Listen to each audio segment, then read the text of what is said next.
নমস্কার বন্ধুরা, সর্বাণীর রান্নাঘরে আপনাদের সবাইকে স্বাগত। বন্ধুরা, আজকে আমি চলে এসেছি দারুণ টেস্টি এবং হেলদি একটা রেসিপি নিয়ে, যেটা গরম ভাতের সঙ্গে খাওয়ার জন্য বানিয়ে নিলে আর কিছুই লাগবে না, তবে রুটি পরোটার সঙ্গেও খেতে ভীষণই ভালো লাগবে। আর আজকে রেসিপিটা হবে ছোট বড় সবার ভীষণ পছন্দের একটা রেসিপি। সবসময় সবজি খেতে ভালো না লাগলে আপনারা কিন্তু এই রেসিপিটা বানিয়ে নিতে পারেন। আশা করি আপনাদের সবারই ভীষণ ভালো লাগবে। তাহলে চলুন আর দেরি না করে মূল রেসিপিতে যাওয়া যাক।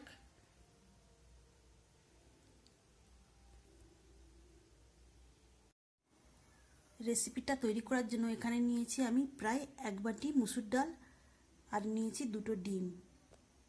সেই সঙ্গে আমি এখানে 2টো বড় সাইজের আলুকে এইভাবে ছোট টুকরো করে কেটে নিয়েছি। আর নিয়েছি একটা বড় সাইজের পেঁয়াজ, পেঁয়াজটাকেও আমি এইভাবে কুচিয়ে নিয়েছি। আর এখানে নিয়েছি একটা মিডিয়াম সাইজের পাকা টমেটো, টমেটোটাও আমি এইভাবে কেটে নিয়েছি। প্রথমে ডালটাকে জল দিয়ে পরিষ্কার করে ধুয়ে নেব। এখানে মুসুর ডালটা দুবার জল পাল্টে পাল্টে ধুয়ে নেওয়ার পর একদম জলটা ছেঁকে আমি ডালটা তুলে নিয়েছি। জল থেকে ডালটা ছেঁকে তুলে নেওয়ার পর এটা এখন একপাশে সরিয়ে রাখবো। এদিকে গ্যাস অন করে একটা কড়াই বসিয়ে দিয়েছি। কড়ার মধ্যে দিয়ে দিয়েছি সরিষার তেল।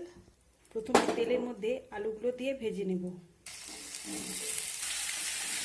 আলুগুলো দেওয়ার পর আমি নেড়ে করে আলুগুলোকে একটু লালচে কালার করে ভেজে নেব। অল্প একটু হলুদের গুঁড়ো দিয়ে আলুগুলোকে নাড়াচাড়া করে ভেজে নেব।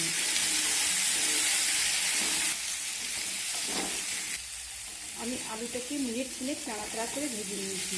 এখন আমি এর মধ্যে দিয়ে দেবো সেই জল থেকে ছেঁকে রাখা মুসুর ডাল। মুসুর ডালটাও আলুর সঙ্গে আমি একটু নাড়াচাড়া করে ভেজে নেব। তবে খুব বেশি নাড়াচাড়া করার প্রয়োজন নেই, মিনিট খানেক এইভাবে একটু নাড়াচাড়া করে ভেজে নিলেই হয়ে যাবে। এখন আমি এর মধ্যে দিয়ে দেবো পরিমাণ মতো জল। তবে জলটা দিতে হবে আলু এবং ডালটা সেদ্ধ হওয়ার জন্য, ঠিক যতটা প্রয়োজন ততটা দিতে হবে। এখন গ্যাসের ফ্লেমটাকে বাড়িয়ে আমি এটাকে ফুটিয়ে নেব। এখানে মুসুর ডাল আর আলুটা ফুটে উঠেছে। এখন আমি ঢেকে দেব। গ্যাসের ফ্লেমটাকে লো টু মিডিয়ামে রেখে 5 মিনিট এইভাবে ঢাকা চাপা দিয়ে রেখে দেবো। সেই ফাঁকে এই ডিম দুটোকে একটা বাটিতে আমি ভেঙে নেব।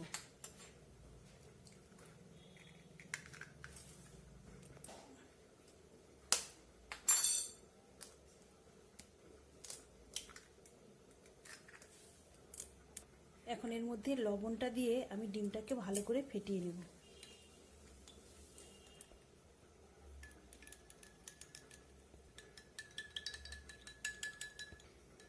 ডিমটাকে আমি খুব সুন্দর করে ফেটিয়ে নিয়েছি। মিনিট 3 পরে ঢাকা চাপাটা একবার খুলে নিলাম। এখন একটু নাড়াচাড়া করে নিয়ে আমি আবারও ঢেকে দেবো 2 মিনিটের জন্য।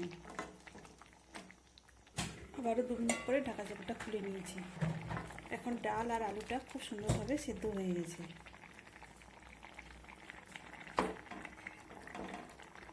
এখন ডাল আর এই আলুটা একটা পাত্রে ঢেলে নেব।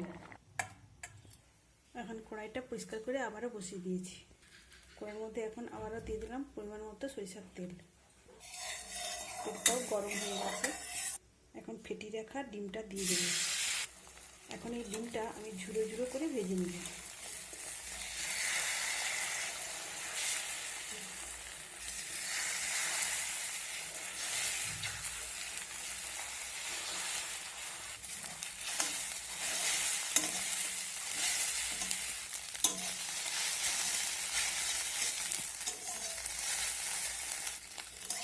এখন এই ডিমটাকে একটা পাত্রে আমি তুলে নেব।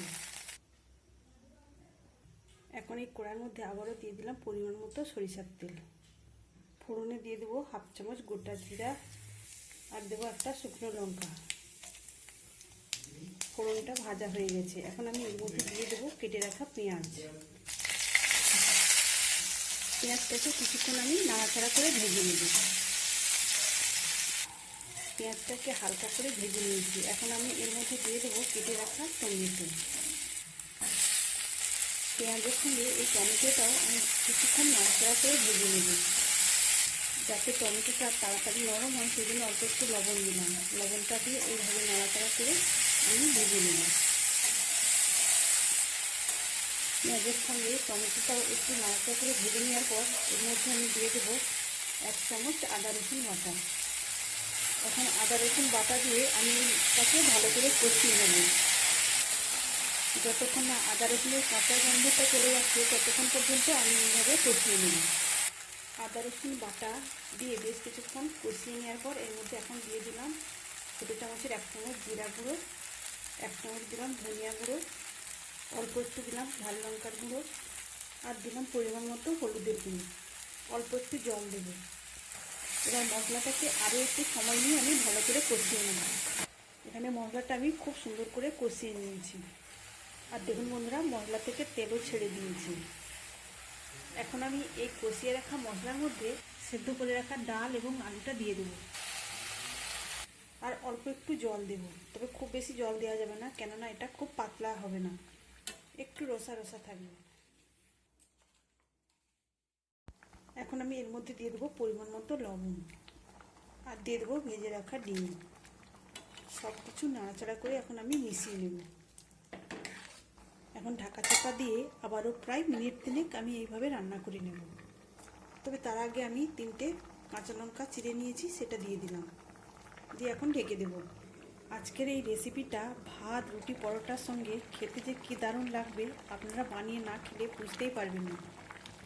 আমি মিনিট 3 ফুটিয়ে নেওয়ার পর আমি আবারও ঢাকা চাপাটা খুলে নিয়ে একটু নাড়াচাড়া করে এর মধ্যে এখন আমি দিয়ে দেব অল্প একটু গরম মশলার গুঁড়ো, আর দেবো 1 মুঠো ধনেপাতা কুচি। সব কিছু আবারও ভালো করে মিশিয়ে নেব। এখন গ্যাসের ফ্লেমটাকে লোতে করে দিয়ে আমি আবারও ঢেকে রেখে দেবো প্রায় 2 মিনিট। 2 মিনিট পরে ঢাকা চাপাটা খুলে নিয়েছি, আর এখানে আমার সম্পূর্ণ রান্নাটাও হয়ে গিয়েছে। তাহলে বন্ধুরা, আপনারাও অবশ্যই এইভাবে মসুর ডালের সঙ্গে ডিম দিয়ে একবার রেসিপিটা বানিয়ে দেখবেন, আর কেমন হয়েছে আমাকে কমেন্ট করে জানাবেন। তাহলে বন্ধুরা, আজকের মতো আসি। সবাই ভালো থাকবেন, সুস্থ থাকবেন। ধন্যবাদ।